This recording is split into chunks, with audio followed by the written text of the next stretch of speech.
usted en verdad ha nacido de nuevo, su comportamiento también será nuevo. Pablo lo dice de la siguiente manera: de modo que si alguno está en Cristo, nueva criatura es. Las cosas viejas pasaron, he aquí, todas son hechas nuevas. Escúcheme, y escúcheme bien. Si su religión no ha cambiado su vida, es mejor que cambie de religión. Porque la religión bíblica, si así podemos llamarla, debe cambiar su vida. Así que Santiago 1:18 habla del nuevo nacimiento, y en el verso 19 se habla del nuevo comportamiento. Se cuenta que algunos hombres estaban hablando acerca de las nuevas traducciones de la Biblia, y uno de ellos dijo: a mí me gusta más la traducción de mi madre. Los demás le dijeron: pues no sabíamos que tu mamá era una persona tan erudita. ¿Cómo traduce ella la Biblia? Y el hombre contestó: mi madre traduce la Biblia en el vivir cotidiano. Todos se quedaron en silencio, pensativos, y yo creo que todos necesitamos traducir la Biblia en nuestras acciones diarias. Santiago habla acerca de 3 áreas pertinentes de nuestro comportamiento. Son instrucciones que el apóstol nos da porque somos nacidos de nuevo. Veamos otra vez el verso 19. Por esto, mis amados hermanos, todo hombre sea pronto para oír, o sea, sintonícese, tardo para hablar.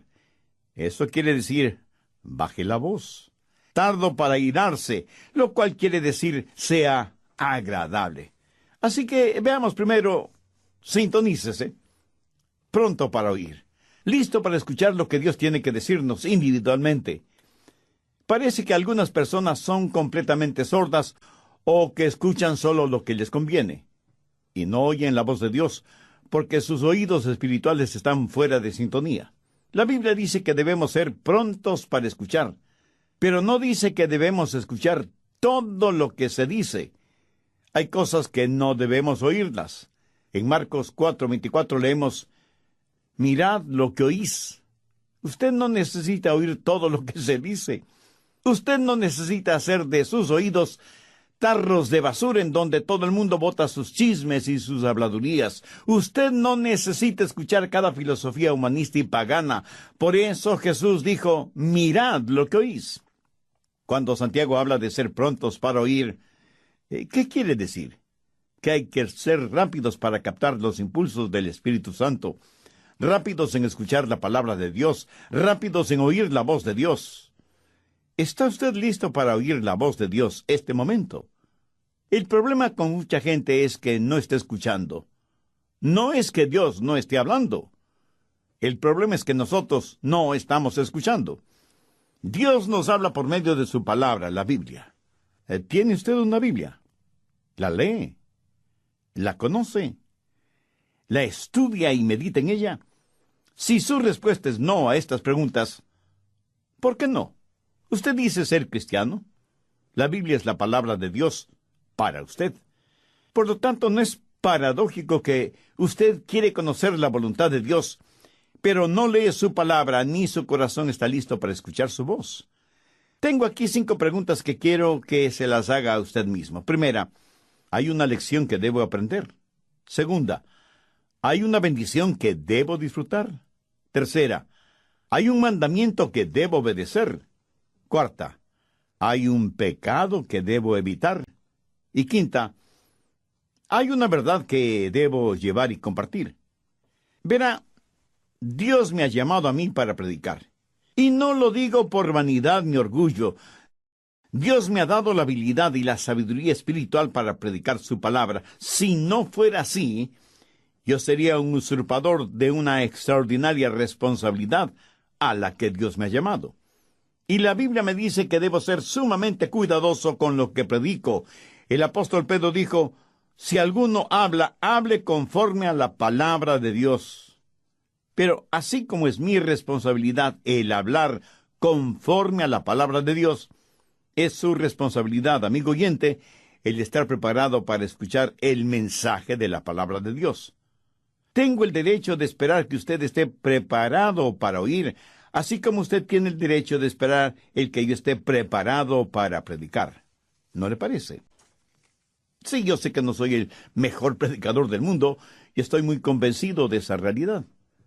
Sé que hay muchos otros siervos predicadores que son verdaderos eruditos bíblicos, pero escúcheme, aunque sé que otros pueden predicar mejor que yo, nadie, absolutamente nadie puede predicar un mejor evangelio, porque el evangelio es uno solo. Y si alguien cree el evangelio de los falsos maestros, pastores y profetas, la Biblia dice, sea anatema. Dios habla por medio de las Escrituras. Dios habla por medio de mensajes como este que está escuchando. Dios habla por medio de su Espíritu Santo. Por eso la Biblia dice, el que tenga oídos para oír, oiga. Muchos no han aprendido a estar quietos y a escuchar lo que Dios diga en los momentos de meditación, de devociones personales. Ahora tengo una advertencia. Cuando usted tiene realmente su momento devocional con Dios, el diablo le atacará con toda la artillería del infierno, porque él no quiere que usted tenga esa comunión espiritual, ese compañerismo íntimo con Dios. Él no quiere que usted aprenda a decir, habla, Señor, que tu siervo escucha. ¿Le gusta a usted conversar con alguien que acapara la conversación? Muchos de nosotros somos egoístas cuando se trata de la oración. En vez de tratar de escuchar a Dios, queremos, casi demandamos que Dios nos escuche. En la sociedad actual en la cual vivimos, nos hemos llenado de tanto ruido infernal y mundano que casi desconocemos lo que es un tiempo de quietud, de silencio, en la presencia de Dios. Y cuando visitamos Israel, al cruzar por unos campos de pastoreo, el guía nos dijo, a estos campos vienen los pastores con sus ovejas para que se alimenten, exactamente como lo hacían los pastores hace ya más de 2000 años, pero con una diferencia. Los pastores de antaño, por lo general, tenían una flauta, en la cual interpretaban hermosas melodías mientras las ovejas se alimentaban. Hoy en día tienen radios transistores y iPods para escuchar lo que se les antoja escuchar, sea bueno o malo. Y yo, sonriendo, pensé, si David hubiera tenido uno de estos modernos inventos, estoy seguro que no hubiera escrito el Salmo 23. Santiago, en primer lugar, nos dice que el nuevo nacimiento da como resultado un nuevo comportamiento, que debemos estar sintonizados a la voz de Dios y que debemos ser prontos para oír. En segundo lugar, dice que debemos ser tardos para hablar. No solo que debemos estar sintonizados, sino que debemos pensar antes de hablar. ¿Por qué? Porque la verdad es que en general hablamos demasiado. Abrimos muchas cosas por equivocación, pero no tan frecuentemente como la boca. Es como si el apóstol estuviera diciendo, no hablen tanto como están acostumbrados a hacerlo. Busque Proverbios 10:19. En las muchas palabras no falta pecado, mas el que refrena sus labios es prudente. Matemáticamente existe la posibilidad de que mientras más hable, más pronto está a pecar con su boca. En Proverbios 17:27 y 28 leemos, el que ahorra sus palabras tiene sabiduría. Aun el necio cuando calla es contado por sabio. El que cierra sus labios es entendido. Muchos de nosotros nos metemos en problemas cuando hablamos. Por eso, es mejor tener la boca cerrada. Eclesiastés 5:3 dice, porque de la mucha ocupación viene el sueño, y de la multitud de palabras la voz del necio. Mientras más una persona habla, a veces más proclama la necedad de su corazón. Alguien dijo que es mejor tener la boca cerrada y dejar que los demás piensen que uno es un tonto, que comenzar a hablar y remover cualquier duda al respecto. Los rabinos suelen decir y señalar que el hombre tiene 2 oídos y una boca. Los oídos siempre deben estar abiertos y la boca cerrada, reteniendo en esa bóveda, tras los barrotes de marfil que son los dientes, a la lengua. Debemos escuchar 2 veces más de lo que hablamos, pero la realidad es todo lo contrario. Mateo 12:36. Mas yo os digo que de toda palabra ociosa que hablen los hombres, de ellas darán cuenta en el día del juicio. Escuche, Jesús no está diciendo que no debemos tener conversaciones agradables o compartir un momento de humor sano. Él habla de palabras improductivas, denigrantes, hirientes, groseras, maldicientes.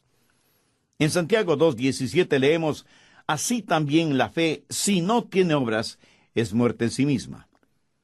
La palabra muerta en este versículo es la palabra ociosa de Mateo 12:36. ¿Qué quiere decir esto? Que es improductiva, que no contribuye para nada, que es desanimadora en vez de edificadora. Prácticamente lo que Jesús dice es que si las palabras que decimos no ayudan, no edifican, sino que más bien son destructivas, y que de cada una de esas palabras daremos cuenta en el día del juicio. Aún el humor adecuado puede ser usado para romper el hielo en cualquier reunión, y puede ser agradablemente beneficioso. Pero el humor usado como burla o sarcasmo es denigrante. Dios no quiere que seamos agresivos ni groseros usando el humor. A veces hablamos de las cosas sagradas con labios mundanos y profanos. En el capítulo 13 de Mateo, los fariseos habían acusado a Jesús de que echaba fuera a los demonios por el poder de Beelzebú, el príncipe de los demonios. Por eso Jesús dio una advertencia. No es una advertencia contra palabras sabias y edificantes, sino contra palabras acusatorias dichas seriamente. ¿Ha pensado alguna vez en el daño que causan las palabras necias? ¿Sabe cuántos hogares han sido destrozados por palabras y expresiones inconvenientes? ¿Cuánta gente inocente ha sido enviada a la cárcel por las palabras deshonestas o el testimonio falso de otros? ¿Cuántos corazones han sido destrozados por promesas o palabras falsas? ¿Cuántas iglesias se han dividido por las palabras de unos contra otros? ¿Cuántas almas se han perdido porque la gente no ha aprendido a controlar sus lenguas?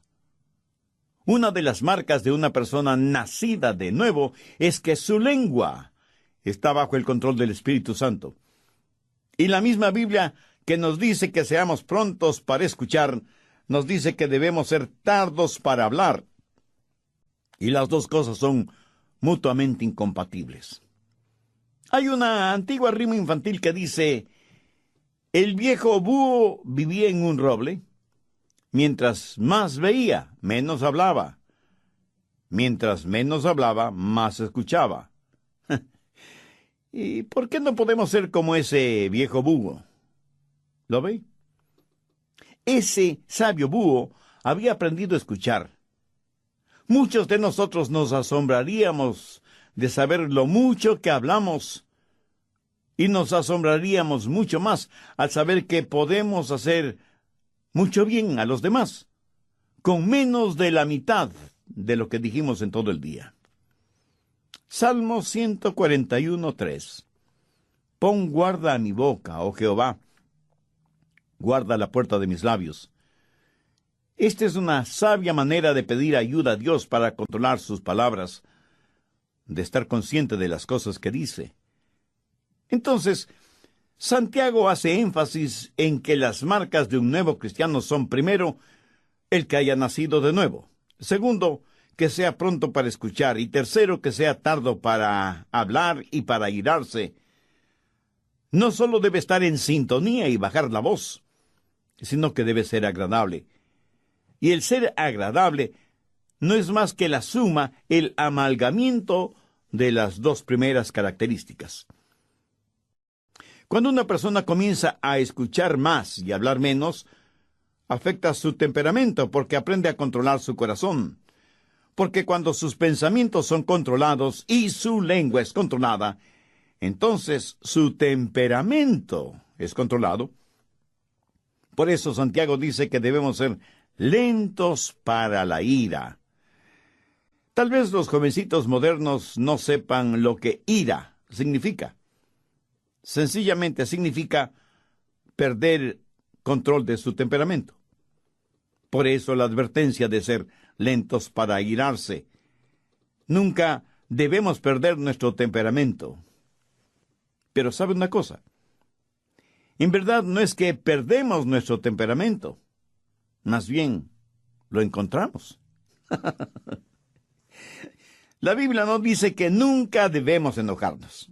Y quiero que entienda esto muy claramente. Veamos lo que dice Efesios 4:26. Airaos, pero no pequéis.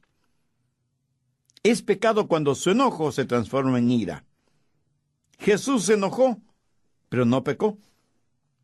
Algunos piensan que Jesús nunca se enojó. Algunos piensan de él como si hubiera sido un robot espiritual, con leche en vez de sangre en sus venas. Jesús, el Dios hombre y el hombre Dios, se enojó. Busque Marcos 3:5.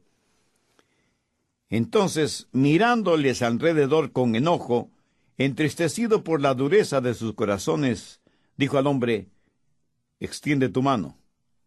Y él la extendió, y la mano le fue restaurada, sana.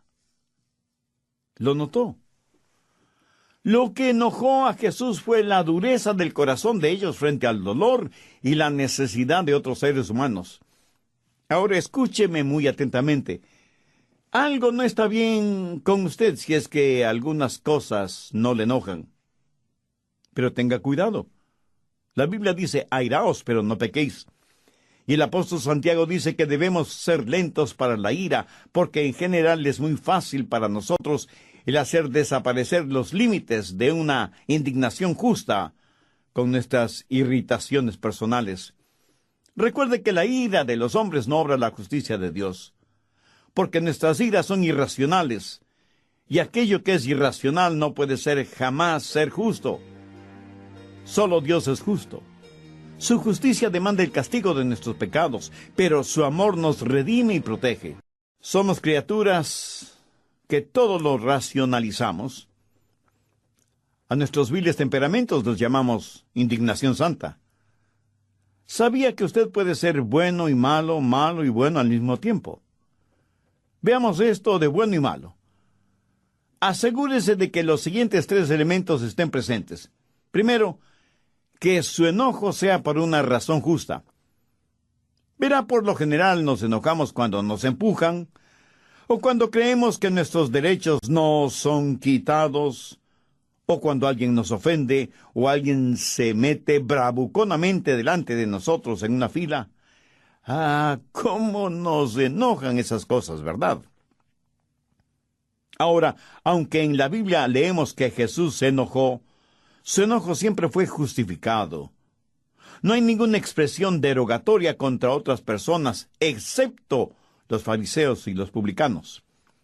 Pero cuando Jesús en forma personal fue maltratado, insultado, golpeado y finalmente crucificado, jamás pronunció una palabra de enojo. Más bien desde la cruz dijo a su Padre que perdonara a aquellos que le hicieron lo que le hicieron, porque no sabían lo que hacían.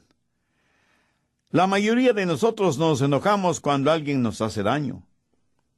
Jesús se enojó cuando vio sufrir a otros seres humanos. Cuando usted se enoje, asegúrese de que su enojo es justo y por la razón adecuada. Segundo, que su enojo sea por una causa justa. Jesús, por lo general, no se enojó con los individuos porque él amaba a las personas. Jesús se enojó contra instituciones y ritos y pecados, no contra el pecador. Usted puede enojarse por el daño que le han hecho, pero no contra quienes le hicieron ese daño. Pero eso es exactamente lo que hacemos. Nos enojamos con las personas. Y si bien es cierto que Jesús se enojó frente a corazones endurecidos y demostró físicamente su enojo contra los que habían hecho de la casa de su padre un mercado de ladrones, sin embargo, Él fue compasivo y tierno con aquellos que estaban esclavizados por sus pecados. Tanto es así que le llamaron amigo de pecadores. Permítame decir algo a los jóvenes predicadores que seguramente están escuchando este programa. Espero que en sus ministerios ustedes prediquen contra el licor, drogas, pornografía, homosexualismo y todo lo demás, pero que lo hagan con firmeza y con convicción, no carente de compasión. Prediquen firmemente, contundentemente contra el pecado, pero amen profundamente al pecador. Enójese, sienta iras contra el pecado, pero ame sin restricciones al pecador. Porque eso es exactamente lo que el Señor Jesucristo hizo, y nosotros, si somos hijos suyos, no debemos hacer menos. Jesús se enojó por la razón justa y por la causa correcta. En tercer lugar, se enojó de la manera adecuada. Su enojo le hizo parte de la solución, sin agrandar más el problema. Mi amigo, cuando usted pierde su temperamento, de ninguna manera podrá ser parte de la solución, sino que se vuelve parte del problema. Recuerde que, como dice Santiago, la ira del hombre no obra la justicia de Dios. Cuando es el enojo de Dios, cuando el enojo es santo, entonces la justicia de Dios hará su obra.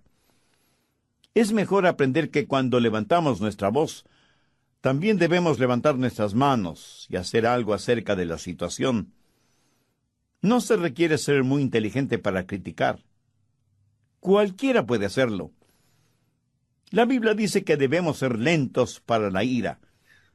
Al respecto, tenga mucho cuidado, porque hay muchas formas de disipación que pueden hacer daño a su testimonio, matar su influencia y revelar su carácter, mucho más que su enojo o su temperamento tipo fósforo.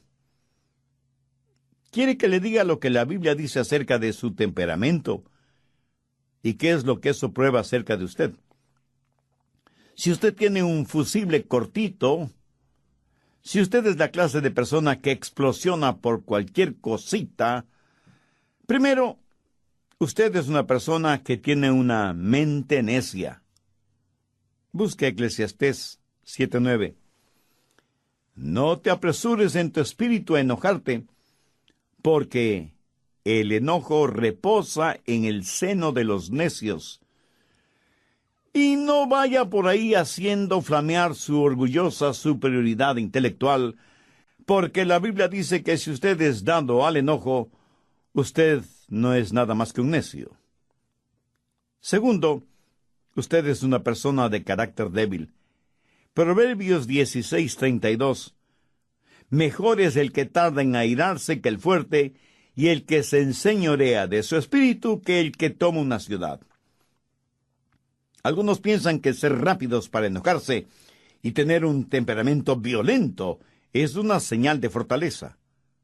Algunos son verdaderos bravucones en sus casas, rompiendo y tirando las cosas al suelo, golpeando a sus esposas e hijos, manejando su vehículo como un verdadero maniático, cuando otro vehículo se le cruza súbitamente en la carretera. Lo que usted considera una señal de fortaleza, en realidad es un signo de infantilidad, de falta de madurez. Actúa como un bebé con un ataque temperamental. ¿Qué es lo que dice Eclesiastés 16:32? Mejor es el que tarda en airarse que el fuerte, y el que se enseñorea de su espíritu, que el que toma una ciudad. Cuando usted se enoja y pierde el control, está abriendo la puerta a toda clase de pecados que normalmente no los cometería. Dice cosas que usted sabe que no debe decirlas, y hace cosas que usted sabe no debe hacerlas. Busque Proverbios 29:22. El hombre iracundo levanta contiendas, y el furioso muchas veces peca. Cuando usted está furioso, sus pecados se van a multiplicar más de lo que usted piensa. Hará cosas negativas que ya no podrá deshacer. Dirá palabras que usted haría lo que fuera para no haberlas dicho. El momento que usted pierde su ecuanimidad mental, pierde el control de sus palabras y de sus acciones. Pero esto no le disculpa ni justifica delante de Dios. El hombre iracundo levanta contiendas y el furioso muchas veces peca. Alguien dijo que el enojo es como una piedra lanzada contra un nido de avispas. La analogía es clara y contundente. Sea iracundo y furioso, y se verá atacado por toda clase de pecados o transgresiones. Ahora, ¿cómo enfrentar, cómo manejar el enojo? Pues empiece tratándolo como lo que es: pecado. ¿Sabe que algunas personas se enorgullecen de su temperamento volátil?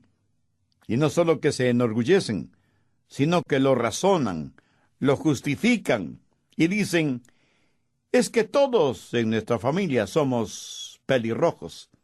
Mi amigo, es un mito científico aquello que el color del cabello determine el temperamento. Otros, en cambio, dicen: mi carácter es hereditario, lo temperamental lo heredé de mi padre. Eso puede ser cierto si es que su padre es el diablo. Y unos cuantos más dicen: mis explosiones temperamentales son muy rápidas, me calmo casi enseguida.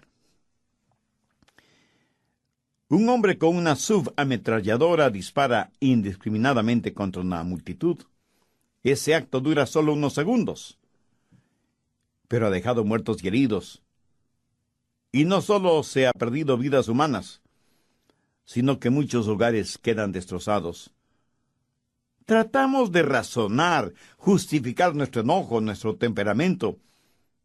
A veces hasta lo minimizamos y hacemos bromas como si fuera algo gracioso. El enojo no es una debilidad, es una maldad. Un temperamento violento tiene que ser visto como un temperamento vil. Y aunque usted no lo crea, lo que usted dice y actúa bajo la influencia de su enojo y su temperamento volátil, eso es lo que usted es. Porque todo esto que está dentro de usted sale a la superficie. ¿Quiere saber lo que hay en su corazón? Pues ponga atención a lo que dice y hace en un momento de enojo. Si usted está lleno de Jesús, Jesús le saldrá hasta por los poros de la piel. Y permítame decirle algo más. Usted no puede juzgar a una persona por lo que es, por sus acciones, porque esa persona puede haber planificado esas acciones. Pero mire sus reacciones a las cosas que no ha planificado, y usted sabrá con toda certeza de qué está llena esa persona. La única manera de controlar un temperamento descontrolado es teniendo el corazón lleno de Jesucristo. Como usted ya se habrá dado cuenta, Santiago es eminentemente práctico al aconsejar. Y aquí encontramos una pequeña pero fuerte cadena de 3 eslabones: sintonizar, bajar la voz y ser agradable. Verá, cuando comienzo a escuchar, cuando dejo de monopolizar la conversación, entonces aprendo a controlar mi temperamento, porque mis pensamientos y mis palabras tienen una forma de animar mi espíritu. ¿Sabía que usted puede animar a su espíritu con sus propias palabras? ¿Sabe que cuando verbaliza cosas buenas, usted se siente bien? Y que cuando verbaliza cosas negativas, usted se siente mal. Muchos de ustedes, si tienen la tendencia a argumentar con su cónyuge, por lo menos sea cuidadoso o cuidadosa con sus palabras. Se sorprendería al saber cómo sus palabras controlan su espíritu. Muchas veces hablamos sin pensar, pero después de que hemos dicho ciertas palabras, tenemos la tendencia a vivir esas cosas. Veamos lo que dice Proverbios 15:1. La blanda respuesta quita la ira, mas la palabra áspera hace subir el furor. Así que cuando escucha más y habla menos, descubrirá que tiene más control sobre su espíritu. Una palabra descomedida puede empezar un pleito. Una palabra cruel puede arruinar una vida. Una palabra amarga puede inyectar veneno. Una palabra brutal puede aniquilar una vida. Una palabra comedida será como un remedio. Una palabra gozosa puede iluminar el día. Una palabra a tiempo puede sanar heridas. Una palabra de amor es una palabra bendecida. Y todo esto es posible porque hemos nacido de nuevo. Todo es posible por medio del Señor Jesucristo. Mi amigo, escúcheme. Jesucristo no vino para hacernos personas buenitas. Él vino para hacernos nuevas criaturas. Y estas cosas de las que habla Santiago son los frutos de una persona nacida de nuevo. ¿Ha nacido usted de nuevo? ¿Ha recibido a Cristo en su corazón como Salvador y Señor? El que usted trate de controlar por usted mismo su temperamento es como si usted estuviera tratando de controlar un barril de pólvora en el infierno, o como tratar de controlar su lengua con pegamento, o sus pensamientos sin el Espíritu Santo.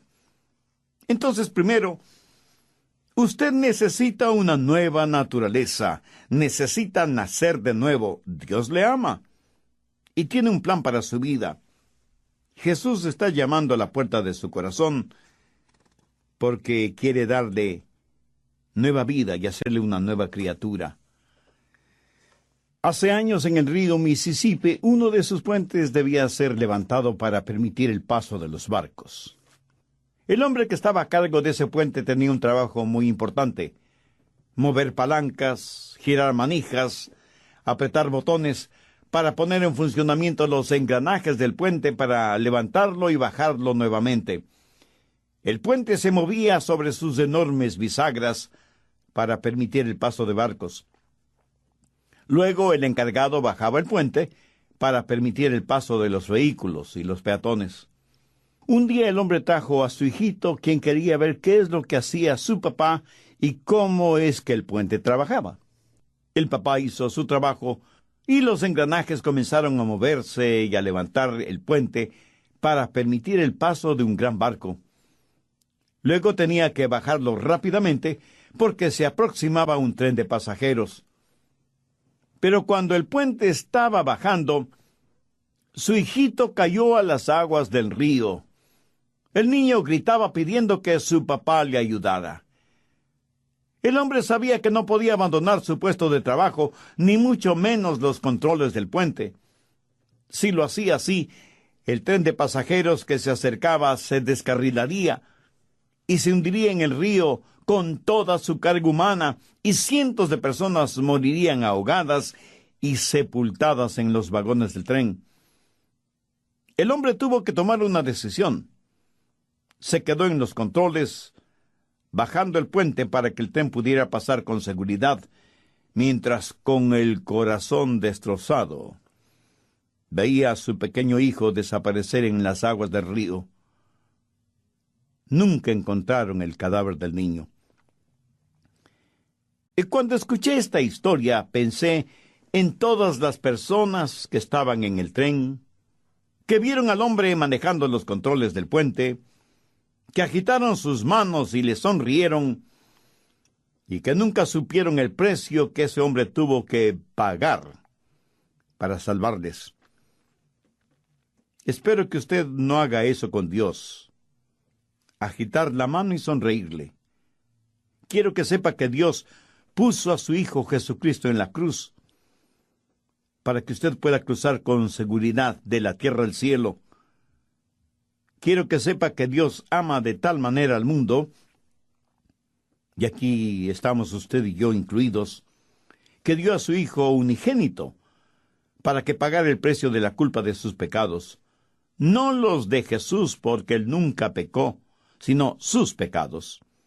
Para que usted sea salvo, se deposita su fe y su confianza en Él. Dios le ama y quiere salvarle, y por eso le ha permitido